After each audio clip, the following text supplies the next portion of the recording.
विनयावली, हे माधव जी, मेरे समान कोई भी मूर्ख नहीं है। यद्यपि मछली और पतंगे मूर्ख कही जाते हैं, पर मेरी बराबरी वे भी नहीं कर सकते। मैं उनसे कहीं बढ़कर मूर्ख हूं। पतंगे ने सुंदर रूप देखकर दीपक को आग नहीं समझा, और मछली ने आहार के वश हो लोहे का कांटा नहीं जाना। दोनों ही बिना जाने जले और फंसे, किंतु मैं कष्ट देख देख कर भी विषय संग नहीं छोड़ता हूं। अतः मैं उन दोनों से अधिक अज्ञानी हूं। महामोह रूपी अपार नदी में सदा बहा बहा फिरता हूं। भगवान के चरण कमलों की जो नाव है, उसे छोड़कर बराबर फेर अर्थात क्षणिक विषय सुख पकड़ता हूं। ये मूर्खता नहीं तो क्या है? जैसे भूखा कुत्ता पुरानी पड़ी हुई हड्डी को मुंह में भरकर पकड़ता है, और तालू में अटक जाने से जो रुधिर बहता है उसे चाट चाट कर बड़ा प्रसन्न होता है।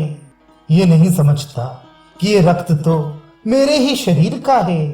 इस प्रकार मनुष्य विषय संग में अपने ही वीर पराक्रम को नाश कर झूठे सुख से सुखी होता है। मैं संसार रूपी सांप से डसे जाने के कारण बड़ा ही डरा हुआ हूं। तथापि गरुणगामी भगवान की शरण में ना जाकर मेढक की शरण में जाता हूं, अर्थात जो स्त्री पुत्र आदि स्वयं काल कलेवा हैं, उनसे अपनी रक्षा कराता फिरता हूं। भला मुझ तरीका कोई मूर्ख कहां होगा? जैसे जल में रहने वाले जीवों के समूह जाल में सिमट सिमट कर इकट्ठा हो जाते हैं और लोभवश एक दूसरे को खाते हैं, अपना भावी नाश नहीं देखते। वैसे ही हम सब इस जगत जाल में फंसे हुए एक दूसरे से लड़ते झगड़ते हैं।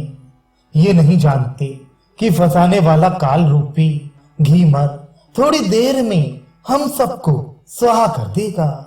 यदि सरस्वती भी अनंत युगों तक मेरे पापों की गणना करे तो भी उनका अंत ना पा सकेगी। पर तुलसीदास के मन में तो ये पूरा विश्वास है कि उनके स्वामी श्री रघुनाथ जी पतितों का उद्धार करने वाले हैं, अतः मेरा भी उद्धार कर देंगे। हे राम जी, आपने अब उस करुणा को कहां भुला दिया, जिसे सुनकर आप दीन दुखियों का उद्धार करने के लिए अपना लोभ छोड़कर दौड़े आते थे। जब गजेंद्र ने अपने पुरुषार्थ की ओर देखकर और मन मार कर आपके चरणों में चित्त लगाया, प्रीति की, तब आप उसकी सकरुण वाणी के सुनते ही गरुण को वहीं छोड़कर तुरंत दौड़ आए। क्षण मात्र की भी देरी ना की। हिरण्यकश्यपु से भयभीत प्रहलाद की भी आपने नरसिंह शरीर धारण कर रक्षा की, उस दैत्य को मार डाला। वेद इस बात का साक्षी है।